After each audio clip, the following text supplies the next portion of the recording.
Kijk en luistertoets 2015, Engels, gemengde en theoretische leerweg, Audiodeel. Dit onderdeel bestaat uit 4 delen.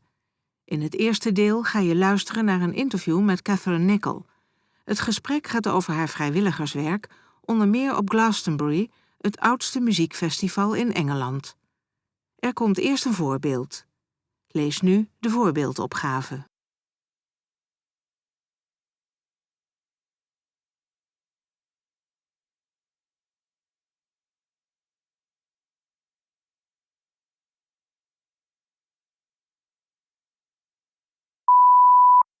I am told you're a volunteer at Glastonbury Festival. Could you tell us something about the festival? It's a huge festival. There's comedy, circus acts, theatre, sort of like street performers in fields and things like that. So it's a huge festival. There's about 150,000 people go. It started as a music festival. They had Jay-Z headlining a couple of years ago. They've got Kings of Leon. All the sort of big acts go there. So Bruce Springsteen came along, Neil Young. I can't remember everybody, but yeah. Voorbeeld.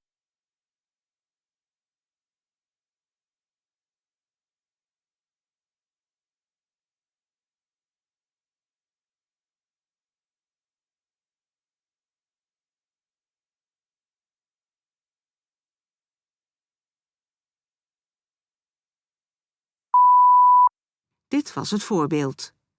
Het goede antwoord is A. Lees nu opgave 1.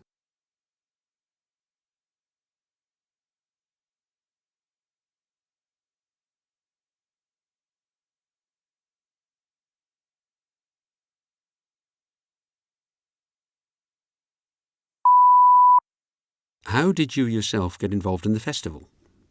Well, my children's school had a stall there to sell bacon sandwiches, sort of a charity stall, and I volunteered to go and help there because I did want to go, but I didn't want to camp. I didn't want to stay there, so I thought helping would be a good way in, and then my husband and other children decided to come as well, so I ended up camping anyway, and I really enjoyed it. So that was the first time, and that was 2000, in the year 2000. 1.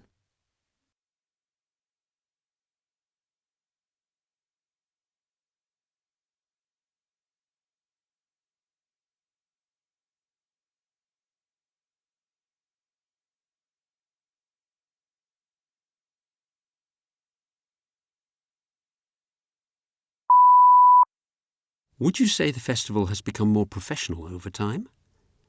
I think it always was fairly professional. You have to be with, if you've got 70,000 people coming, you've got to have, be fairly professional with all the toilets and, the parking and the camping and all that sort of thing. But I suppose it's become sort of, better run really. Lots of people used to come in without paying, and so there was lots of extra people there. And then they created a sort of a really high fence and one that was more carefully guarded and better security people so that we didn't get too many people in the festival. 2.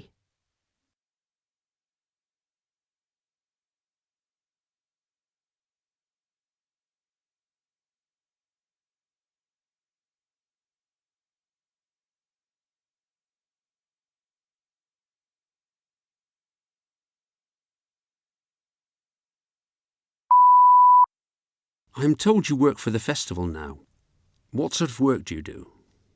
I steward there, which means you have to sort of stay outside a venue and make sure that everybody's safe and nobody starts a fire and that sort of thing.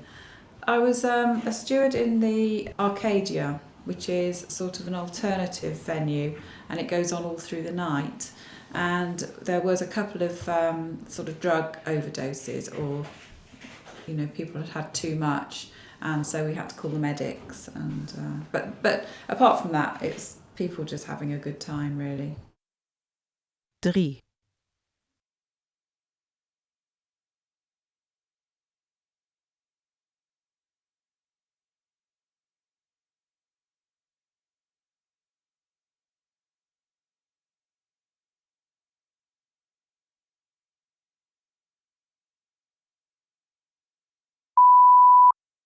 Is it difficult to get work at the festival? Oh no, you apply to the people who are going to run that area, and then you have to have training. You have to go for a day's training, and then you get given your shifts, which mine last year weren't very good. They were sort of till 6 in the morning, 2 mornings, and one evening. So I didn't see any of the headliners at all. It was interesting working there, though. You just see everybody's having a good time, and it's just interesting to see all sorts of people who are, just really excited to be there. 4.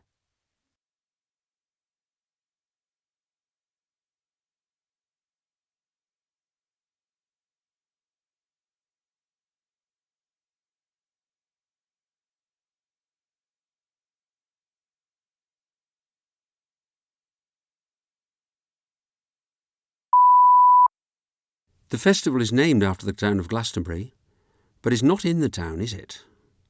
It's actually outside Glastonbury. It's all completely on farmland. I think everybody knows Glastonbury for being muddy, and it quite often is muddy. I don't really like the mud. It makes it really hard work to get anywhere, because all those people, instead of sort of sitting down to see a band, they will stand up and they walk around a lot more. So it gets very muddy. They are very good at putting straw down and putting stuff down to make, for people to walk on, but you can't do everything. 5.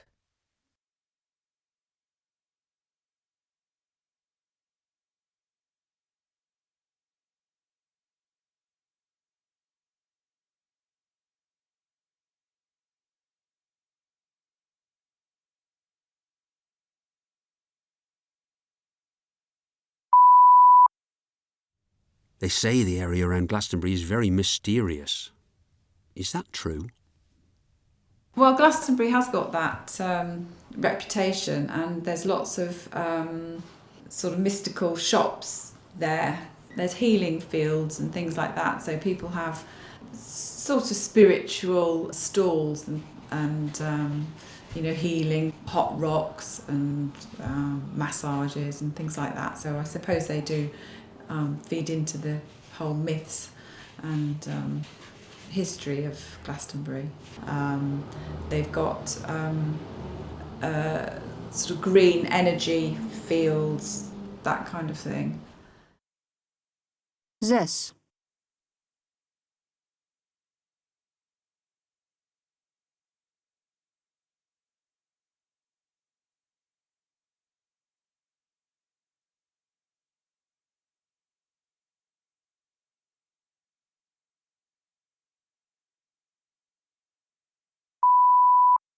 Tot zover het gesprek met Catherine Nicol.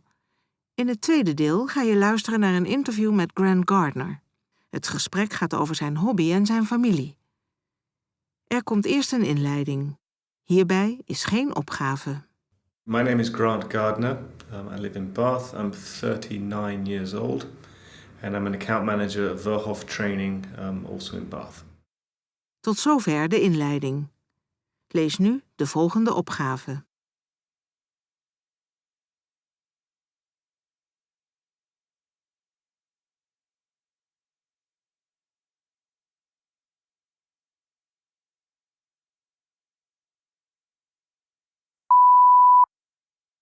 Do you like sports? During my youth, I played rugby, football, basketball. I did full contact karate for about 7 years. And just through the years, the wear and tear on my body has caught up. I also broke both my arms and a couple of ribs and of course my knee. I like to be part of a team because you feel connected to other people, whereas individual sports tend to require more personal focus 100% of the time, whereas a team sport you can focus on other areas. I think my strengths lie more in team sports. 7.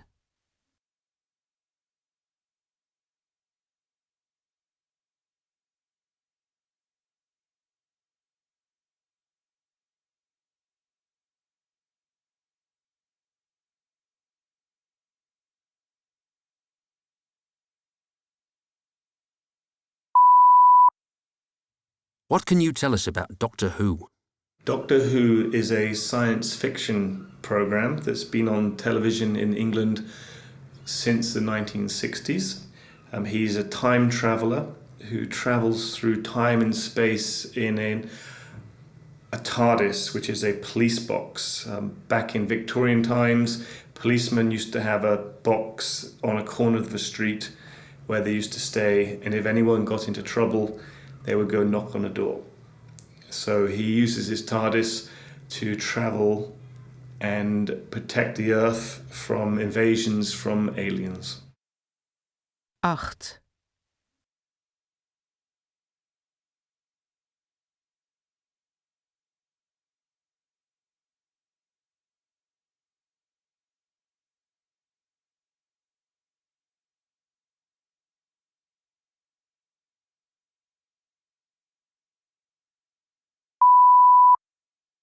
Why did you take up self-defense?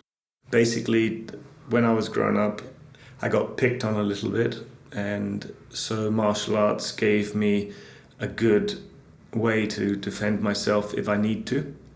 And then it just became a good way to exercise. It built my self-confidence and allowed me to feel good and safe. I have a good friend who teaches what is known as mixed martial arts, which takes different types or different areas from other martial arts and puts them all into one. And I think at the moment that's probably the best form of self-defense. 9.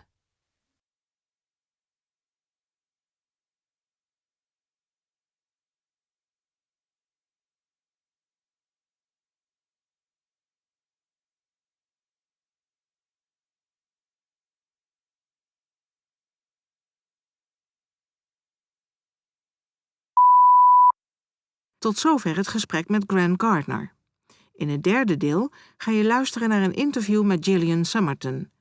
Dit gesprek gaat over haar jeugd in Zuid-Afrika en haar werk. Er komt eerst een inleiding. Hierbij is geen opgave. My name is Gillian Somerton and I work for Cambridge Assessment in Cambridge, and I'm a PA to the director of the Research and Validation Team and Administrative Coordinator. I was born in Johannesburg, but my parents moved down to the coast in Durban, and I grew up in Durban from about the age of 4, 5 through till my last year at school when I was 18. Tot zover de inleiding. Lees nu de volgende opgave.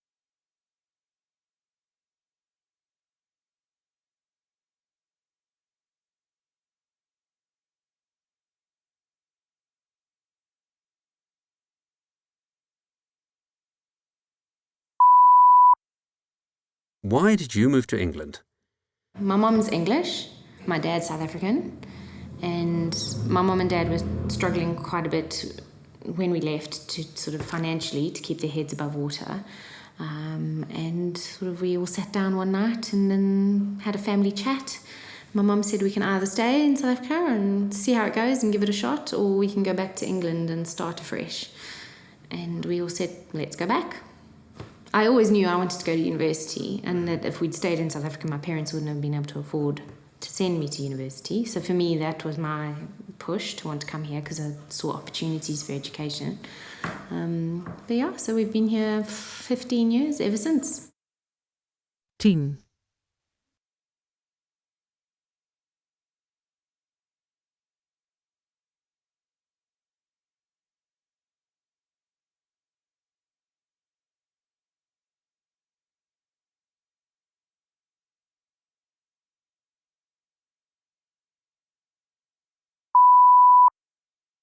What were your experiences with apartheid? Apartheid wasn't a great thing for a lot of white people too, and I think there's also a misconception there too. You know, if my mum and dad had got caught with a black employee in the car, driving them home from work one day, after the watershed hours where black people were allowed in white people's areas, my mum and dad could have got arrested and thrown in prison as well. So it was, it wasn't a nice thing for anyone, I don't think. I mean, I was too young really but my mum and dad tell me stories about those kinds of things. 11.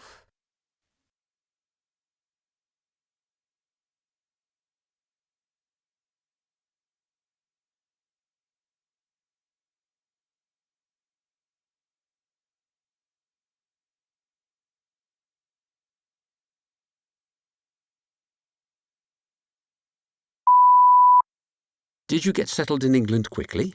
I used to work at Marks and Spencer's when I first got here, and sitting at the canteen during lunch break, people are talking about celebs or what was on telly last night or what was on the news or, and I wouldn't understand half of what they were saying and I couldn't contribute to the conversation. And then I used to think, I got really self-conscious and thought, people are going to think I'm really dumb because I don't talk.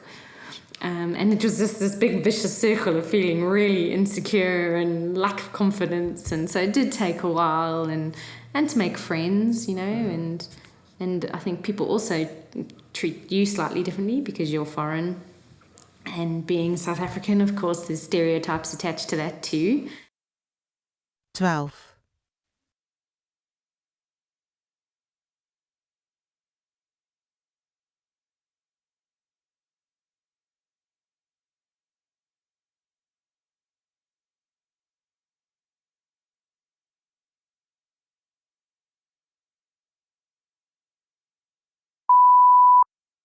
What did you do when you first got to England? Because I was foreign, I had to wait 3 years to be eligible to go to university and pay normal fees. Because if you've not lived here 3 years prior to your year of study, you have to pay foreigners' fees. And I think it's about, then 15 years ago, it was about £15,000 a year or something. It was really expensive. So I couldn't afford that. So I thought, what am I going to do with myself for 3 years while I wait for university? So I enrolled in a local college and did a computer course. And an administrative course, which is where I learned to touch type and do shorthand and audio transcription, and probably the best thing I ever did, to be honest. 13.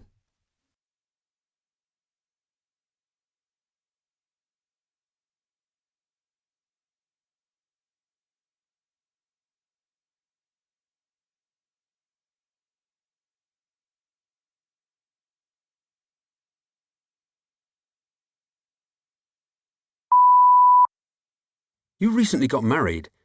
What can you tell us about that? We got married on the 21st of April, so a week before the royal wedding. And it was a very intimate wedding, very, very small. I didn't want a big wedding. And we only had 20 people. I've seen a lot of my friends go through a lot of stress, a lot of money, and a lot of family politics over their big weddings. And I thought, no, I don't want to do that. So, originally my husband and I were going to get married in Thailand. We were going to run away and do it on the beach, just the two of us. But just before Christmas, I was made redundant from my planning aid job. And all 62 of us were made redundant. So that plan went on the back burner, rather. And we decided just to do a small thing in Cambridge instead. And it was perfect. I wouldn't change it. 14.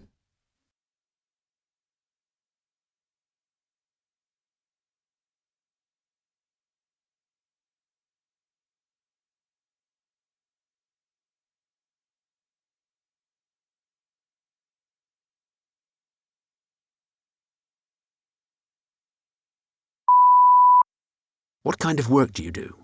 I'm a personal assistant to a director, so I have all sorts of responsibilities, but they involve mostly organising his diary, organising his travel, general assistance really, printing off his papers for meetings, coordinating the administrative support as well for the rest of the team. And the team's made up of 35 people, so there's quite a lot of admin work to be done from budget maintenance to ordering stationery and things like that. So it's quite a varied role. 15.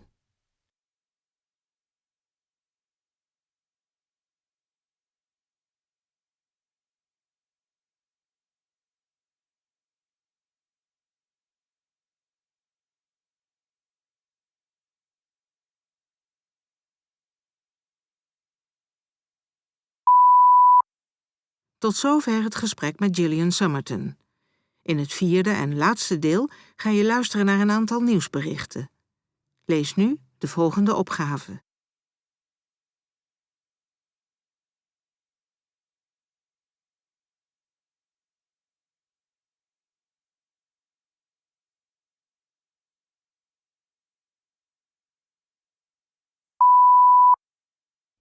Aberdeen is set to start a waste revolution by installing high-tech litter bins in the city centre. The bins will also provide free Wi-Fi access for visitors at the same time.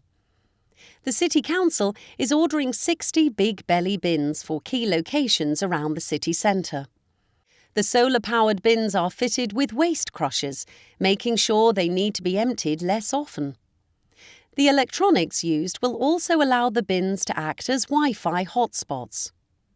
Visitors to the town can find up-to-date guides to the city sites, shops and restaurants, making the city centre more attractive to visitors. A trial bin placed on St Nicholas Street has been a huge success. Aberdeen City Council is delighted to be working on this ambitious project and looks forward to seeing this initiative rolled out across the city. 16.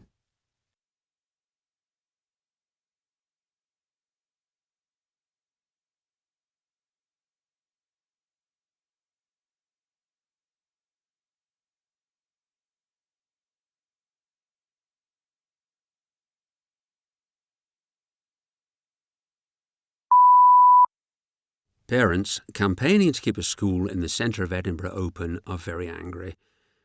They say they have proof of the town council having planned to pull down Castlebrae Community High School all along. The campaigners say they had discovered that the school site is meant to become a housing estate. The row reached fever point last night at a heated public meeting. The chairman of the campaign group said that after the discovery it did not make sense to have a meeting at all. A spokeswoman for the City Council said that the original plans had been to pull down the school. She stressed that the situation had changed since then. No decision had been taken on the future of the school. This would only happen once consultation had been fully completed. 17.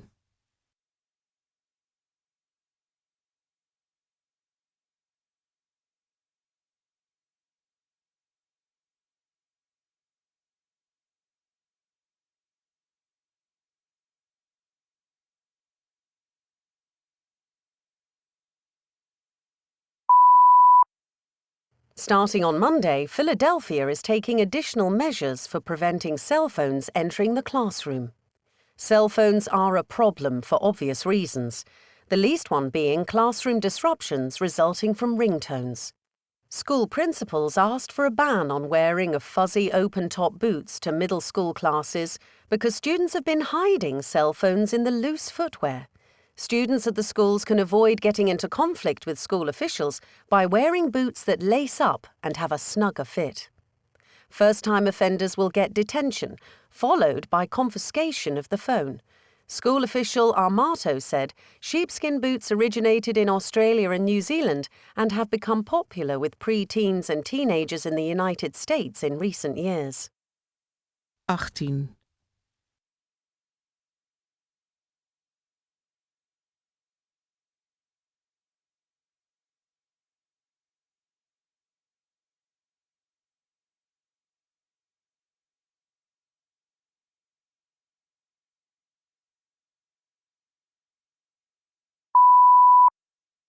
James Corty painted Portslade Massif across the window and wall of the Ink D Gallery in Brighton to advertise his Rise and Fall of the Portslade Massif exhibition. The slogan, created by the artist, has been scrubbed off the wall of a Sussex art gallery by cleaners who mistook it for graffiti. Brighton City Council said the removal of the writing by its graffiti team was a genuine mistake, reports the BBC. But gallery studio director Dan Hipkin questioned the action and said the slogan had been on private property. Brighton City Council, like anywhere, have problems with graffiti gangs. But this is private property, and my problems with the cleaning crew doing this is more about the freedom of expression. Mr. Hipkin said he had questioned whether the cleaners would have removed the slogan if it had said, "Closing down sale." 19.